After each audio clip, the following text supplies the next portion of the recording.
Welcome to episode 2 of the Next Gen Bets podcast. Wait till I get my money right. Today we're going to be talking about our bets from the Thanksgiving games that happened on Thursday, and then we're going to finish it off by wrapping up the Week 13 slate and talking about the remaining bets that we have for Sunday. We got fucked yesterday. We still ended positive. Royally.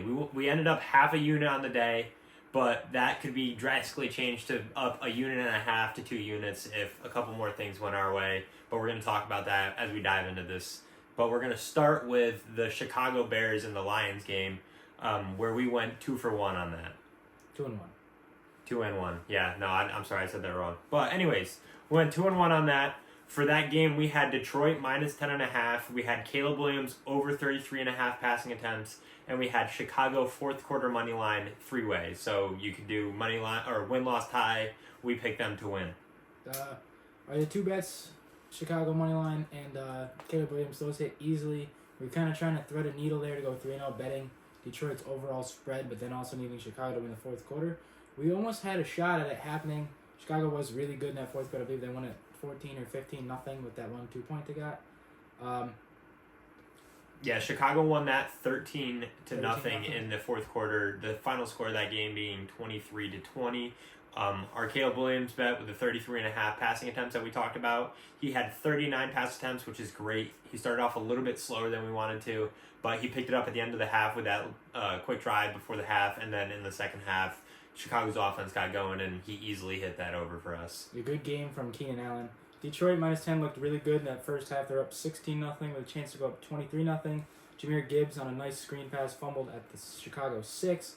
That's when I was started to get worried for. I was like, oh, that's going to be the turnaround in this game. It was pretty much. Chicago really had a chance to win us. That led to Eberflus getting fired. And then Detroit also missed a 45-yard field goal in either the start of the fourth quarter or end of the third quarter, somewhere in that second half. And that was kind of made me know that they're not going to get that 10-point victory that we needed. Yeah, but overall, really happy with that game. It looked like it was going to be the same old Bears. A slow start to the Thanksgiving day in that first half specifically, but they gave us a show in the second half. We nearly made it to overtime. That's a little bit of a controversial thing going on, but it was a good game overall. They made it interesting to watch, and 2-1 isn't that bad for a game. You got anything else? That last drive for the Bears in that first half, that really saved our pass attempts. I think he would have got to it anyway, but I think he had 6 or 7 pass attempts on that drive to end the first quarter. They had 2 throwaways in there, a spike to save the clock, and they never got anywhere close to even getting a field goal attempt off, but he just racked up 6 pass attempts for us. I think it was 2 for 6 on the drive, but they got a couple first downs, and that's really all I was watching for, was just him to throw the ball at that point. Yeah.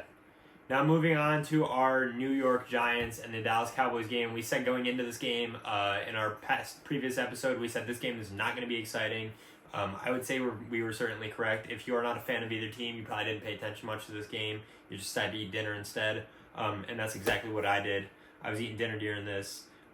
But we did have some successful bets, and then we had one that he'll definitely talk about in a little bit. Very frustrating. Very frustrating. But to talk about the bets that we had for that game, we had the Dallas Cowboys minus 3.5, Cooper Rush not to throw an interception, and then we had the Dallas Cowboys and the New York Giants to combine for over 239.5 rushing yards.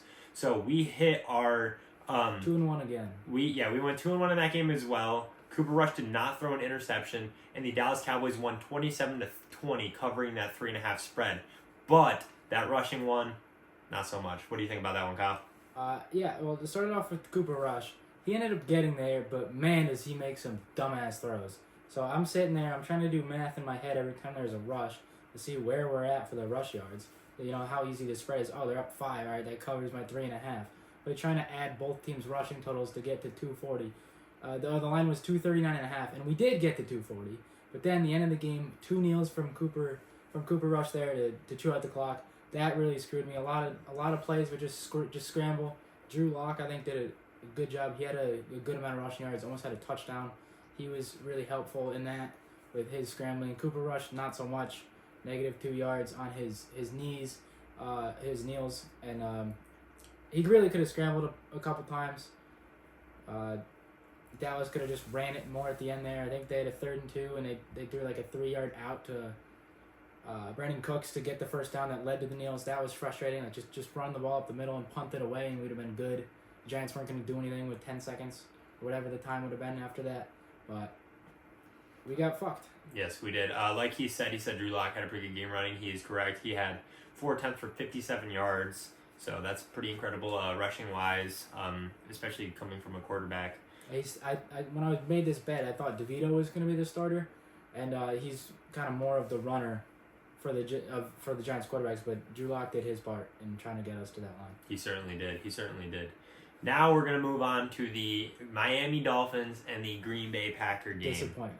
Pure disappointment. Kyle's not very happy about the result in that game. He is a Dolphins fan through and through. But for that game, we had a couple bets. We had Miami money line. First half, Miami first half money line, and then we also had our long shot bet, which is the Waddle 70 and the Tyreek Hill 90-yard receptions parlay. Tyreek finished with 83, Waddle with 53. So if you messed around with different parlays, made it less of a high odds, it would have get it. I believe they both hit their overs. I believe Waddle's was in the 40s. Tyreek's was like 65. The bets that you mentioned for the history of the Thanksgiving night's games, the under was 11-6. That hit. It was 47.5. Exactly 47 was the total. And the favorites continue. They're now 14-4 against the spread. Green Bay won it pretty easily. We had Miami first half money line. That one was based off the fact that last time they played the Dolphins were up 20-10 at halftime before they lost. This one's kind of dependent almost on the coin flip, who gets the ball first. A lot of times helps you out in the first half money line bet. Miami forces a 3-and-out along with the Green Bay false start in the first drive for Green Bay. Miami gets the ball back on a punt. Looks great. I'm happy. Dolphins are doing good. They get the ball back. Defense showed out. And then we get to see Tua and Tyreek in the cold, see how that goes. And they dropped the punt, and it just lost everything. The team had no energy from that point. They had 23 missed tackles for the game as the defense. First half money line was really never close. Dolphins offense wasn't terrible. Tua had 365 yards, so I like seeing that. But then only 39 rush yards for the Dolphins. Just completely dominated physically. It looked like a FCS team playing an FBS team, where they got fast guys that'll get drafted, but they just up front they're not even close, and they just get dominated at the line. It almost looked like Colorado a couple years ago playing Oregon when they, you have guys make a play, Shedeur scrambles, makes a play, Travis Hunter makes a catch, and then just in between the trenches, pure domination, and they had no chance to win the game. Yep, truly unfortunate. I don't want to say it was for the exact reason that everybody was predicting, but it was the result that many people were predicting for that game. Definitely unfortunate. It was a way to wrap up the night. Definitely not the way that Kyle wanted to wrap up his Thanksgiving. A little bit of a homer pick there, so I deserve to lose those bets. But besides that, we went 2-1 the other games. Finished the day 4-4 on the 8 bets, but one of those bets was just a 0.2 of a unit, that long shot parlay. So overall, we finished, like Connor said, up a little over a half unit, 0.55 of a unit's the way it worked out. We hit a nice plus 190 with that Chicago 3-way money line, and the one bet we missed was only a smaller bet, that long shot parlay. So we really finished 4-4, but really it's I basically count it 4-3. So good, successful night for us. Could have been better. Cooper Rush didn't screw us there, and Gibbs could have scored a touchdown instead of letting the ball fly out. But we did win the ones that you want to win. We won the plus money one, which was the Chicago fourth quarter money line, and then also Caleb Williams over 33.5 attempts was even when we got it, so you get your best value out of that, opposed to the minus 15, minus 115, minus 110 bets. You're getting more value out of the even bets, the 190 bets. Yeah. So you win those ones over those minus bets. As long as you go around even on the day, like we did, that's all that matters. So that's huge for us. Yeah, and of those bets we won, I feel like they're relatively calm. You didn't really have to sweat them. The losses we sweat, that Cooper Rush thing, but the ones that we ended up winning, they're pretty easy. Maybe you were sweating Cooper Rush to not throw a pick, because that could happen any moment. But yeah, but you pretty much sign up for that when you bet that kind of. You make that kind of bet. You knew what you were getting into betting a backup to not throw a pick. Yeah, exactly. But he got it done. He did get it done. Now we're gonna head on into the rest of the week 13 slate. Moving into Sunday, and we're going to start off with the Seattle Seahawks playing at the New York Jets, or playing in MetLife against the New York Jets. The Geno Smith revenge game, potentially. Geno back against the Jets. should be a good one. Yep, Seattle is they're actually an underdog, which is one of the. I think it's a it's kind of an even. It's an even because we have it written down that Seattle is +1, but also the Jets are +1.5. So it's kind of like you're gonna look at one of those easy one or even ones. You can find a decent value for whatever side you want to take if you just shop around. Right? Yep. So shop around on your bets for this one. When it comes to our pick for this game, we're gonna be sticking with Seattle money line. I've been saying pretty much all season I'm not gonna bet for the New York Jets until they prove that we should.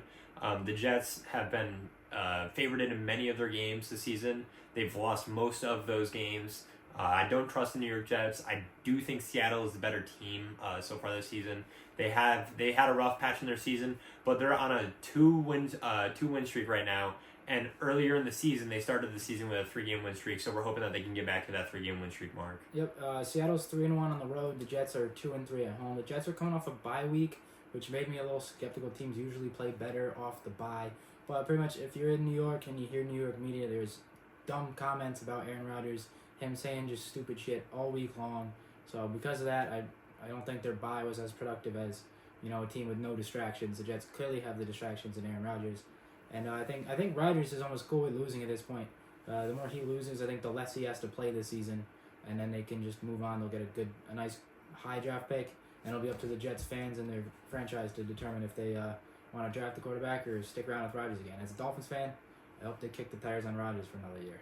Yeah, I mean, it's incredible that the Jets, originally they got Rodgers, they expected to turn around. Obviously, he got hurt last year. He comes back this year, and they're like, okay, this is year.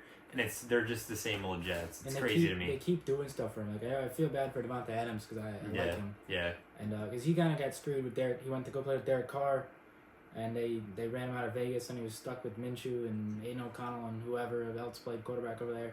And now he goes back with Rodgers, hoping it's the same, and it's not even been close. Yeah, no, he's not been performing. It's almost like it's kind of like DeAndre Hopkins, where D-Hop was with quarterbacks that just weren't performing for the longest time. Yeah. And it was just ugly to watch, and you thought he was washed, but then he goes to Kansas City, and he plays very well in his first game, and you're like, oh shit, like, this is the D-Hop that has been sitting dormant while he's been playing with terrible quarterbacks. So quite the opposite for Devontae. Yeah, exactly. So you got to hope that he gets a nice little turnaround going at some point. Moving on, we got Pittsburgh playing the Cincinnati Bengals in Cincinnati. Pittsburgh is they are the underdogs in this game. They're +3 right now. Over-under for that game is 47.5, and the money line is 140 for the Pittsburgh Steelers, and then it's -150 for the Cincinnati Bengals on that one. Pittsburgh is 4-2 against the spread on the road, and Cincinnati is 1-4 against the spread at home. With that information, guess what one we're picking? Guess which one? All right. The team Devontae Adams should have went to. Exactly. We're gonna guess Pittsburgh +3. We're hammering it, feeling it. I like it. I was a little skeptical about making this pick. I kind of looked at the over/under first. There's a lot of times divisional games we see the under, but in division games since Joe Burrow became starting quarterback for the Bengals, so 2020. Not counting the 1 year where he played, it's like 60% the over hits, and then the under hits like 50% of the time in that same span for Steelers games. So I was like, all right, nothing there with that. And just look at the current season. I knew Cincinnati was good on the road, and I didn't realize how bad they have been at home against the spread, but it makes sense. They lost to New England starting the season. The only thing I was worried about is Cincinnati kind of needs to win, but they still can win, and our bet can hit. So, yeah, they can. But I also don't think that they will. Cincinnati is one of those teams that I've been watching pretty closely this season, and obviously Joe Burrow he's been playing like Joe Burrow. I'm a big Joe Burrow fan. Kyle's not a fan of him. I'm a big fan of him. I like Joe Burrow. I like Jamar Chase. I like a lot of the players on the Bengals. Their offense is pretty good. They're a very electric offense. It's their defense that makes it so that other teams can stick in games. Other teams can put up points, and you kind of have to have Joe Burrow do some unrealistic stuff to keep leads, stay in games, like things that you can't do. It was perfect against the Ravens. They allowed a touchdown on pretty much every drive against the Ravens. They find ways to lose. Like in that Ravens game, the one in Cincinnati, Joe Burrow he threw a pick.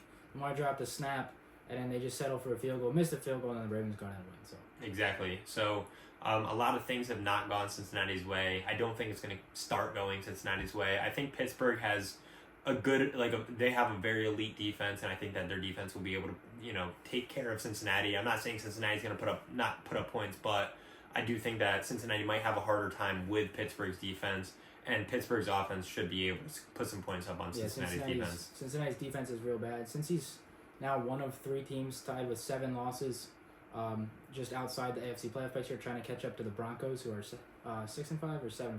Now they have 5 losses, but now it's Indy, Miami, and the Chargers or the Bengals are all kind of gridlocked 2 games out. So pretty much those 3 teams got to be perfect to try to catch up to the Broncos. Yeah. And for our next 2 games, we're just going to go through them pretty quick. We don't have any bets on these following 2 games. Yeah. One of them being Indianapolis in New England playing against the Patriots. The Indianapolis Colts are -2.5 favorites against the Patriots. The over-under for that game is 42.5, with the money line for Indianapolis being -140 and the money line for New England being 130. We didn't pick any bets for that. We didn't like anything in that game. And then the same goes for the Arizona game playing in Minnesota against the Vikings. Who's the favorite in that game? Minnesota is the favorite. Minnesota is the favorite in that game. They're -3.5, with the over-under being 45.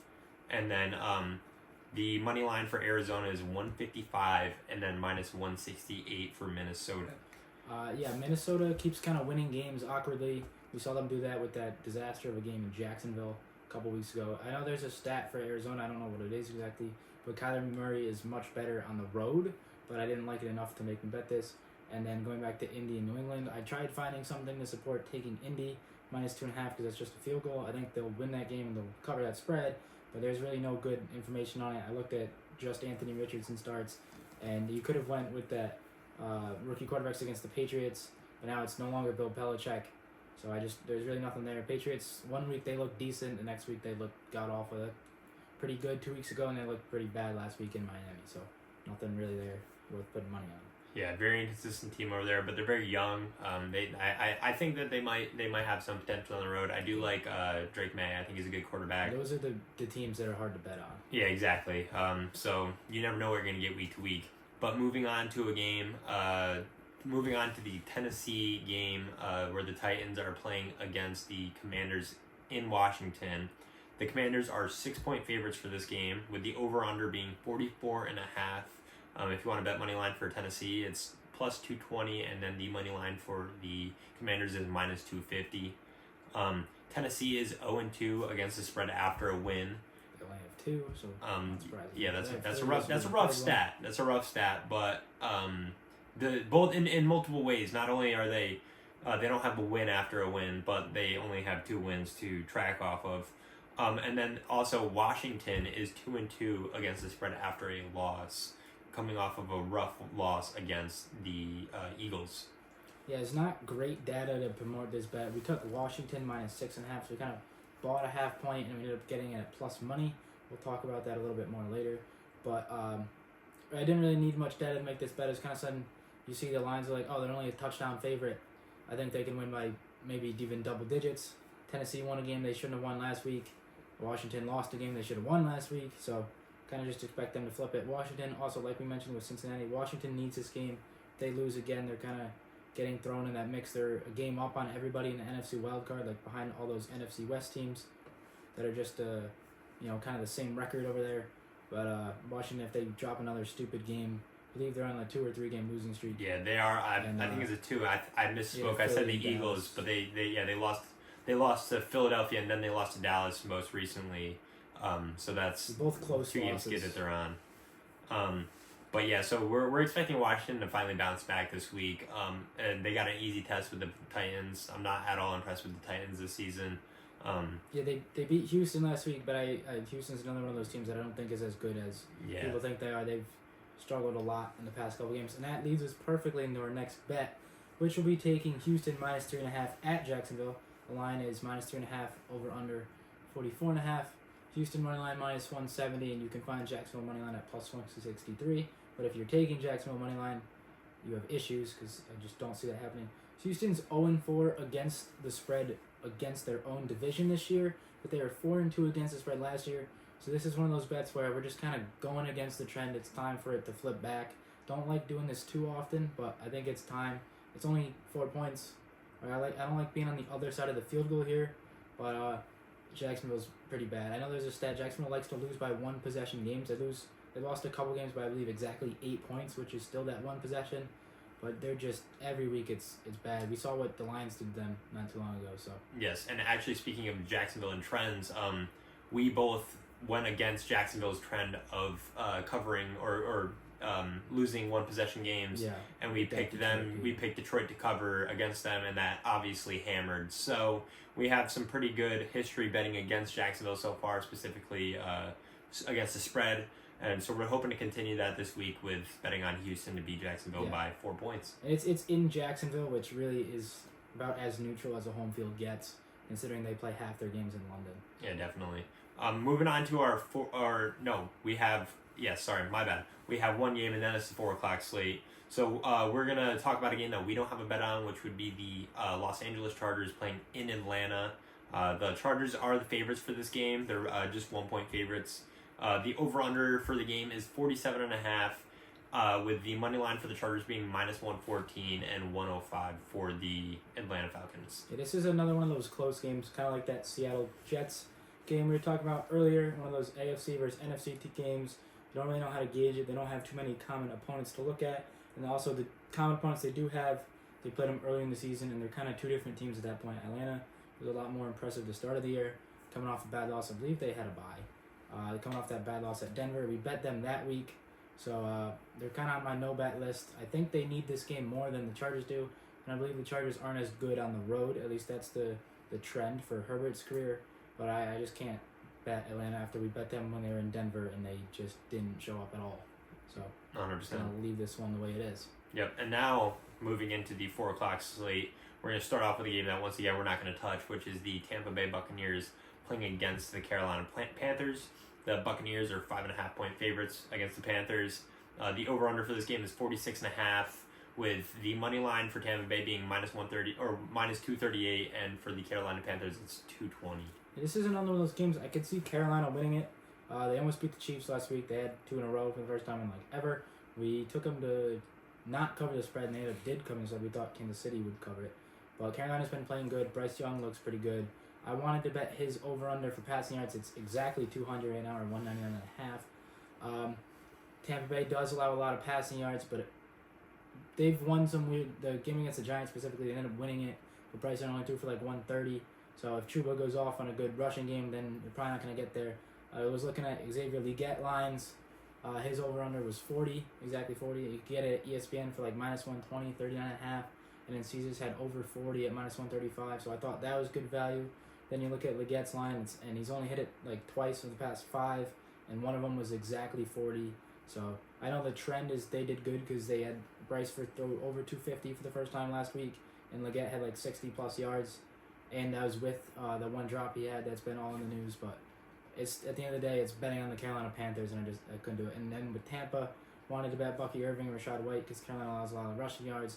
But which one do you bet, and how do you not get screwed by one going off and then the other going off? So just kind of don't touch it. It's it's an NFC South game, this worst division in football for at least 5 years now. So just let it be.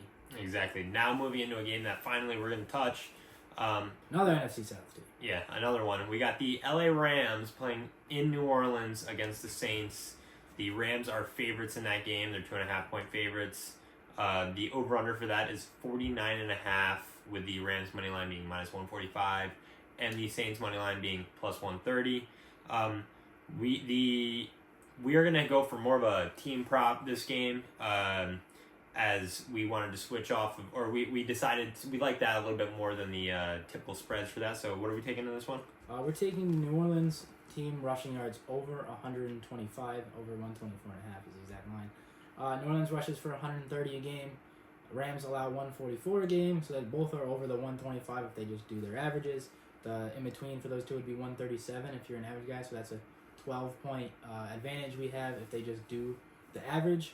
And the Rams just got absolutely got by Saquon. Went to go for 260 last week, just absolutely an ridiculous. Astronomical number. I was looking at this same type of bet for Rashad White and Bucky Irving in that Panthers-Bucks game, but this one I like a lot better, especially with the team to get the rushing yards being at home, and it'll just be a more competitive game. So hopefully they'll play a little harder and get some more rushing yards. Taysom Hill and Kamara had a lot of rush yards last time. So we saw the Saints play against the Browns. So it's like, do you take a Taysom Hill line? Do you take a Kamara line? Why not just put them together, bet the team total? Even, I remember Derek Carr, like a 6-yard scramble for a first down in that game against Cleveland. So we'll take the team to have over 120. It's really kind of low for a team with Alvin Kamara. Like, we've seen him get 125 on his own. Yeah. Alvin Kamara can do that easily by himself. And we've also seen a lot more utilization of Taysom Hill since the head coach change in New Orleans. So Dennis Allen out there. Yeah, so we can definitely expect that to be more possible now. So definitely looking forward to that. And then moving on to what could potentially be the best game of the weekend. This is the one I'm most excited This is the one that I'm going to be sitting there staring at the TV for the entirety of it. And that is Philadelphia playing in Baltimore. Currently, Baltimore is the favorite in that game. They are 3-point favorites. The over-under for that game is 50.5, with the Baltimore Ravens money line being at minus 148, and the Philadelphia Eagles money line is at 143. Now, I know Kyle has some crazy interesting stats for this game when it comes to Lamar, so I'm going to let him take that away. Yeah, so everybody knows Lamar's 23-1 versus the NFC as a starter, but that's just money line. It's actually 23-3 overall if you count 2 losses where he just got like 1 carry with Joe Flacco being the quarterback. But 23-1 as a starter. But then that money line at minus 148, that's not great value, and we're trying to get good value here. As the highest odds bet we bet today was minus 115, and the rest of them were all minus 105 or lower. So if you look even further, we have Lamar Jackson. He's 26-6 against the spread in the regular season when he's an underdog or a favorite of 3 points or less. Does this game fit that criteria? It most certainly does. It most certainly does. That's the best mark of any quarterback in the last 20 years. When Lamar's at home in that spot, he's 9-0 and 8-1 against the spread. That also is what we got today. And in addition, Lamar's 37-7 straight up when he faces a coach for the first time, which is kind of wild that he's faced a new 44 different head coaches in his short time. But that's how quick guys get fired in this league. And Nick Sirianni, he's never played Lamar Jackson, so we have that working for us. But that is for the money line, and that's not what we bet. But that 26-6 against the spread. So we really got 3 things working towards us. We got 2 things going for the money line, but that's not great value. And then we got 26-6 against the spread, leading us to take that Baltimore -3. Got that at minus 105. So that's right along with where we want to be in terms of getting nice low odds and not losing money to the books on their vig. So. Yeah. So that obviously, as we just said with all those numbers, Baltimore is one of our favorite picks for today or for this weekend coming up this Sunday. So if you guys are if you want to throw that money line into a parlay, that's probably the money line we're going to recommend so that you can get a little bit of extra value, even though we don't recommend parlays out here. Yeah, if I were to do a parlay of 2 teams on money line, take Baltimore money line, take Denver money line, you probably get that right around even money. Exactly. But we're definitely going to take their spread. We like their spread there. A lot of numbers to back that up. Yeah. And also, I think Baltimore's just a really good team. Philadelphia is a great team too. So that's why I'm most excited for that game. It's going to be 2 really good teams clashing. Yeah.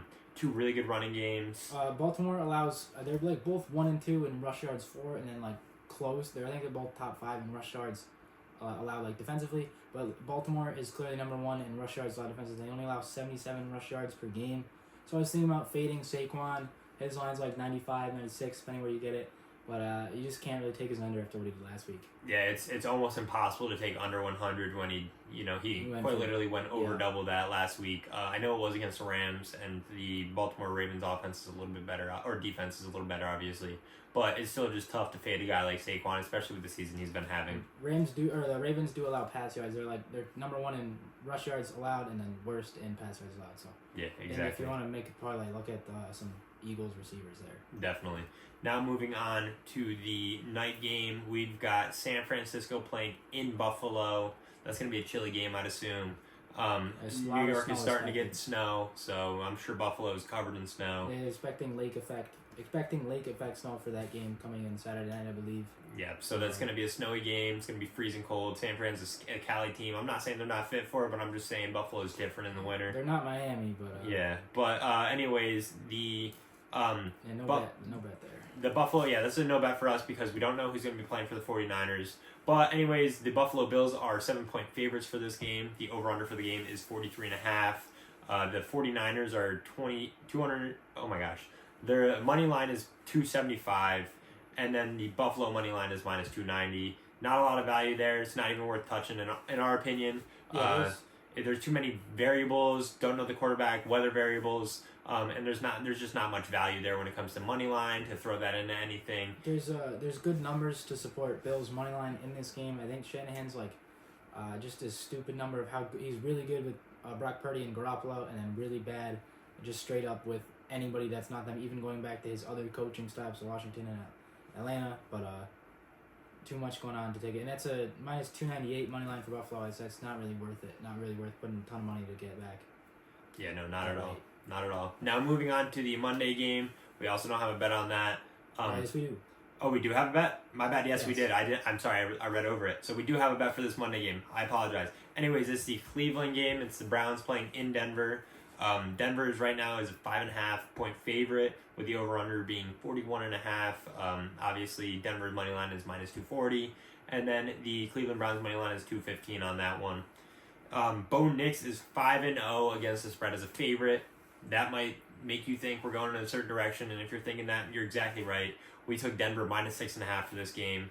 I'll let Kyle explain why. Yeah, we bought an extra point. It's 5.5 just to get it 6.5, kind of like we did with that Washington game. That's the touchdown line. If they win by 6, that's unfortunate for us. But this gets it to plus money. We got it at plus 110 on FanDuel. Bo Nix 5-0 against the spread, like Connor said. Jaden Daniels was 5-0 against the spread before he lost. And Caleb Williams made it 3-0 against the spread as a favorite before he lost. But Bo Nix and Denver's been balling. They, I don't remember exactly who Washington and Chicago lost to when they were against the spread and favorites. But it wasn't a team as abysmal as Cleveland. They got a nice win in that snow against Pittsburgh last Thursday. Kind of ruined the bet we had for Pittsburgh, and that's partly why I'm not touching that San Fran Buffalo expected snow game. But no weather issues, I believe, in this one. And Denver's defense is just really good. Patrick Surtain's really good. Their corners have been, their safeties have been really good. Even though if anybody's been keeping up with the Kareem Jackson comments, it's kind of funny to listen to. Not a fan of Sean Payton, but he's a good coach. They keep finding ways to win. They're that, like we said earlier, they're that AFC wildcard game. They kind of can't slip up here. There's those 3 teams we mentioned trying to catch up. It helped them that Miami lost, so now they have a 2-game cushion in the loss column on everybody. But they're playing Cleveland at home. This is a game you got to win. The way we've seen Cleveland, I think what are they 3-8 this season? Yes. Especially with their defense, the way Jameis likes to just throw the ball around. I think I could see Denver picking him off 2 or 3 times and Denver winning easily in this one. Yeah, and also we talked about Denver's defense. Bo Nix has done a really good job with Denver's offense so far this year. He's been playing really well. He's one of those rookies that they have been talking about him a bit, but he's kind of underlighted by people like Jaden Daniels, and then obviously Caleb Williams coming in. He's not flashy, but he gets the job done. He makes right reads. He just plays good ball. So he's a good quarterback to watch when it comes to just watching the game of football and, looking at a quarterback pick apart a defense, make smart reads, and play intelligently. Not saying that Jaden Daniels and Caleb Williams don't, but those are more your flashy quarterbacks that you're going to have exciting big plays with when it comes to just the quarterback themselves. But I'm a big fan of Bo Nix. Yeah, Bo Nix reminds me of kind of rookie Mac Jones, like that first year with the Patriots. Nothing crazy, but he just quietly wins, and then eventually everybody's like, oh, wait a minute. This guy's actually really good, and then hopefully things don't go the way it did for Mac Jones. Yeah. This Denver team's a lot better than those Patriots teams were, and I don't see Sean Payton going anywhere the way we saw Bill Belichick leave. But let's recap what we got. We'll read you the odds, and we'll read you exactly where we bet on. We got 7 bets. That's what we like when we like betting an odd number, even though we bet an even number on Thursday. But this gets us. So if we go 4-3, we're comfortably in a profit. Hopefully, we're hoping to really go at least 5-2. I'm a big fan of these bets. That's why we didn't touch a lot of those other games, because these ones we're pretty confident in these ones. We got Seattle moneyline, found that at Caesars for minus 105. So that's 1.05 units to win 1. And we got Pittsburgh plus 3 also at Caesars. Same bet, plus 1.05 units to win 1. And we got Baltimore minus 3. This one was on ESPN bet at minus 105. Same thing, 1.05 units to win 1. We got the Saints bet over 125 rushing yards. This one's also on ESPN. This is ESPN was where I found that Cowboys Giants total rushing yards bet. Like I was telling Connor, not every book has that, and that's a good prop to look at for your games. This one's minus 115, so it's 1.15 units to win 1. That's the highest odds we have. And then we got our Denver minus 6.5. We took that. Remember, we added a point, so we got that at FanDuel at plus 110. So this was kind of interesting. Just want to mention you guys at Caesars and FanDuel had the same spread for this game at 5.5. There's the same line, -110. Then when you bought a point on FanDuel, it went to +110. When you bought a point on Caesar, it went to +107. So I know it's, small difference, but that's money you'd be losing if you bet that on Caesars instead of FanDuel. So that's 0.9, a little over 0.90 units to win one. So that's nice plus money there. Then we got Houston -3.5, also on ESPN bet -105 again. So that's our 1.05 units to win one. And then wrapping it up, we have Washington -6.5. Bought a point there on ESPN bet. We get it at +102, and that makes it 0.98 units to win one. So a little interesting math there. But at the end of the day, we got 7 bets, all to win 7 units. Hopefully we can be, I'd like to be up at least on the full unit on this day. That'd get us, along with the half unit we have from Thursday, put us up over a full unit for the week. That's what I'm shooting for here with just having the 7 bets. Yeah, definitely. And as he went through that, obviously you heard that there was a bunch of different bets, and then he told you the discrepancy between FanDuel and Caesars, you said? Yeah. Yeah, so that's something that is super important to look for if you guys can. I'd totally advise having multiple accounts if you're trying to be if you're trying to make money, if you're trying to be serious and profitable, and you're not just throwing up parlays. If you're throwing up parlays, it really doesn't matter what book you do it on. You can do it with one that has a boost. But if you're trying to make money and you're trying to make smart straight bets, definitely shop your odds. Shopping your odds, it might seem like a tiny bit. You might have $1 more here, $1 more there, whatever it may be, depending on your unit size. But that's a lot when you add it up long term. So always shop your units. You don't want to take a discount bet anywhere. And that can also tell you, once you shop around, it can tell you, how good of a bet it is depending on the discrepancy of the unit. So yeah, it makes a big difference. Like Connor was saying, we bet 7.2324 units this week on these 7 bets. If you weren't careful with the odds, if you just bet them straight up on FanDuel or whatever your book is, and they were the lower ones, you would be around 8 units bet to win 7 units, but we're closer to 7 to win 7. So if we one doesn't go our way, we're losing less than somebody that didn't do this. So the books, they're trying to screw you, so this is the best way to slim down the margin for error, slim down what they're trying to steal from you, and stay positive when betting on sports. Exactly. And even as a hypothetical, just kind of show you like long term, as he said, there's a little bit over, I think, 0.5 of a unit difference between if we just did it all on FanDuel and whatnot, like in that example.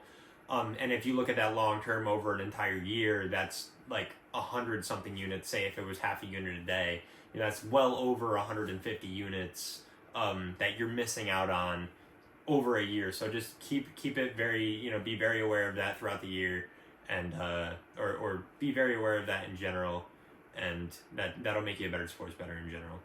Yeah, and also easiest way to do this, go to action.com or action.net, something like that. That's where we get these odds that we read to you. It's where you find these things. They also give great information, great stats. That's kind of where we got some Lamar Jackson information, and it's right from them. They if you're betting and don't know about Action, you really should check them out. They got an app, website, whatever. Really helpful. Yeah, they're very good at putting everything out there on the table for you. Very good at letting you know history, whether it be so far this season, matchups, past matchups. I use them a lot when I'm betting college football because there's so many teams in college football. It's hard to keep up on every single team and how they perform every single week. So when I I use Action a lot to look at the different, look at how certain teams are against the spread. Teams play each other every year in college football. Look at how they do. There's rivalries. We know all about rivalries. It's rivalry week in college football. So, paying attention to how rivals perform. If you look at it historically, for example, Kentucky plays Georgia really close. So this year, everybody's really surprised that Kentucky played Georgia so close. But if you follow college football, even if you look at Action quick, you'd look at the history of the game and be like, oh wow, Kentucky has barely lost to Georgia every year for the last 5 years or whatever it may be. Yeah. So it's less a surprise if you're paying attention to historical data. And history tends to repeat itself. So if you are aware of that, it's easier to bet the under in that game, or it's easier to bet the spread. Easier to bet Kentucky to cover in that game if you're aware of the history. The same could go for a Tennessee Florida game. Tennessee always plays Florida close. We got that in the Clemson USC game tomorrow. Clemson tends to own South Carolina. Exactly. In Clemson as well. Exactly. And then, like, for example, the Michigan-Ohio State game, like, if I were betting on that, I'm going to take the over in that game because those games tend to get out of hand in one direction. They do. They like to run it up in those games. Yeah, they run it up crazy in those games. And that's one of those rivalries where, like, it's rarely close. It's either one of the teams is going to blow the other team out. It's arguably the best rivalry in all of college sports, but it's never a close game. It's very rarely a close game. It does happen. There's been like 3 or 4 close games in the last 10 years, but one normally just beats the piss out of the other. That's kind of how it goes. Where the other rivalries, it's normally like a very tight game. The other teams know each other pretty well, and you'll see them play them pretty close. It'd be cool if we could bet Ohio State and Michigan to get in a fight. You know. Yeah, exactly. If you could bet fights, that. that'd be great. Ohio State, Michigan always start to tussle. Michigan State, they tussle. There's always deep hatred in these rivalries. It's pretty cool to see. I love that about rivalry week. I feel like that's something you don't get in the NFL when you look at college sports, specifically football, because it's the more known college sport. But they just the hatred is deep rooted in those, so it's a lot different than obviously you have like if say you're a Steelers fan, you don't like the Ravens and you hate the Browns, and you have your teams that you don't like, and it's a deep hatred, but there's not as many of them. And I think I would argue that the dislike is a little bit different between the two. It doesn't carry to the players as much as it does in college. College, the schools hate each other. That's the way it is in high school athletics, college athletics. But in the NFL, the way guys move around, the way you have teammates you're on with high school and college, on a team you're playing in the NFL, they all do their handshakes and hug each other, swap jerseys, whatever after the game. In college, you don't have that. You usually have fights. Yeah. If you don't separate the field, you get the college kids running in, storm the field. Yep. That other team just wants to get out of there. They're not trying to go say hi to somebody. They're trying to avoid some drunk 19-year-old trying to steal a goalpost and throw it in a river or something. Exactly, and then you get a lot more of those flags in between plays, the unsportsmanlike flags. And I think that's not something that will go away with the transfer portal because with the transfer portal, yeah, you got players going from place to place, like he said in the NFL, but the difference is that when you get to a college, it's kind of like engraved in your head that you don't like this certain school. Like if you go to Ohio State, the second you step on that campus that you don't like Michigan. Like you can't even say it. They literally don't refer to Michigan as Michigan and Ohio State. So they don't use M's this week. They don't use M's all week. All season long, they refer to them as a team up north. They never say Michigan. It's just something crazy. You can see that. I've seen videos of recruiting visits, and it's just like they tell the recruits while they're visiting, this is how it is. So it's more like ingrained into you as a college student, as an athlete in college, that there's no being friendly. You can know somebody on the other team, but from the time the game starts to the time the game ends, and then even afterwards, it's not going to be pretty. You got to give everything you can. So that's pretty cool about it. Yeah, and when players transfer, it's usually not because of a good reason. It's not because this team paid me more money. It's because the coach promised me play time and I'm not getting played, or something with NIL. It's not like a good thing, like a change of scenery the way we see in the NFL. Exactly. It's not positive. Like we saw that Arizona State game, just to bring up the fan storming. That was pretty. They put a second back on. They kicked everybody off. That was entertaining. Yeah. Same thing happened with Ole Miss too. Yeah. Ole Miss stormed the field. I forget who they beat. Georgia. They beat. Yeah. I believe it was when they beat Georgia. They stormed early, because Ole Miss fans are dumb as hell. Sorry. And then they stormed early, and then they had to get off the field again, and then they had to.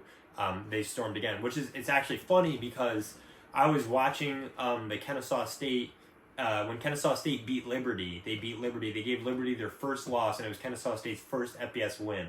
And 100 people stormed the field at Kennesaw State, and they stormed early, and then they got off of the field because they stormed too early.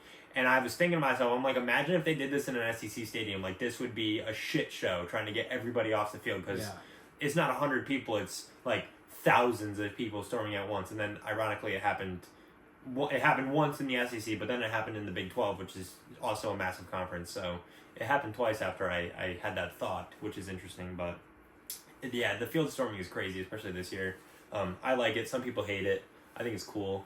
It's like bat flips in baseball. Yeah, it's fun. It's fun. It's a way to.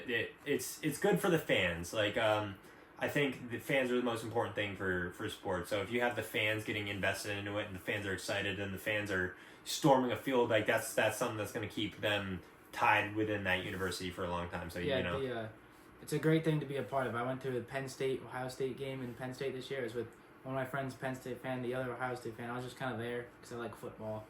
And even my friend that's an Ohio State fan said if the Penn State won and they were storming the field, he'd get in on it because it's just something you want to do. Exactly. And then I was able to storm the field this year when Tennessee beat Alabama, and like that's an experience that you'll never like. I'll remember being on Tennessee on Neyland's grass till the day I die. So it's like it's one of those things where you're never gonna forget it. It keeps you tight with that university. Like that's something a fan dreams of doing, and they're never gonna forget it. And it keeps that pride going. So I'm not a fan of everybody saying you shouldn't storm fields. And anybody who says that Tennessee shouldn't have stormed, fuck you. You're probably right. We did just beat Bama, but like if you're there, you're not gonna say I'm not gonna storm. Like the whole game I was like, there's no way we're gonna storm. Like we just beat them at home 2 years ago, but we did anyways. And I was like, all right, sure. Like I'm going. I'm not gonna not go. But so there's good field stormings. There's some that are questionable. But Did you steal anything? I did. I took a pom-pom. Nice. A lot of people were taking grass. I should have taken grass, but I didn't take any grass. I saw both goalposts go down. I was right next to the one. That was pretty sick. The cops were stopping everybody from taking it to the river this time, which is kind of lame. They killed the vibe there, but I guess they don't need 2 goalposts in the river. It's not very efficient, but it is what it is. It is what it is. But anyways, I think that's going to wrap this episode 2 of the Next Gen Bets podcast up. We talked a little bit about NFL bets. We talked about our picks. We talked about our picks from Thanksgiving, how they went. We even talked a little bit about college football for all of you out there like me who like college football. So we're going to get back to you guys after Sunday. We're going to talk a little bit about how these bets went. And then you bet your ass we're going to pick bets from week 14 of the NFL season. And then we might even dabble with some fancy-ass conference championship bets for the college football season as that wraps up this week. At least the regular season does. So that's something to look forward to in these upcoming episodes from us. Yeah, I think our plan will be to then split these episodes up. We did it a little differently for the holiday. Make it a little fun Thanksgiving episode, and then we're recapping and then finishing the week. I'm going to try to do a recap episode after these NFL games, talk about even some of these college football games if something major happens. I'm hoping. Definitely. We got a nice Syracuse upset over Miami to talk about. And then before that Thursday night game, maybe probably Wednesday or Thursday, we'll get out the full list of our Week 14 NFL picks and maybe some college games sprinkled in there. Yeah, definitely. Something that catches our eye. Yeah, especially if there's a lot of shakeup this week with the conference, with this college football playoff. There could be some conference shakeups. It depends. I think most of them, the Texas A&M game has implications on the SEC playoff. Yeah. So that's something that potentially we could talk about. I don't necessarily think A&M's going to win that game, but somehow they do. That'd be an interesting talking point when it comes to the playoffs. So we might dabble in that, seeing what happens this week, seeing what the conference championship shape up like, and what we think those matchups will be. But we'll definitely be talking about NFL bets next week. That's something you can guarantee. Always. So yeah, until then, I hope you guys have a good one. I hope your bets go well. They gotta change the damn playoff committee. Yes, they do. The worst thing, not even to get into how they rank teams, which is stupid. But why is it gotta be Tuesday at 8? Yeah, that's a terrible time. And then since college basketball started, it's worse. 2 basketball games. Like, I'm trying to watch basketball.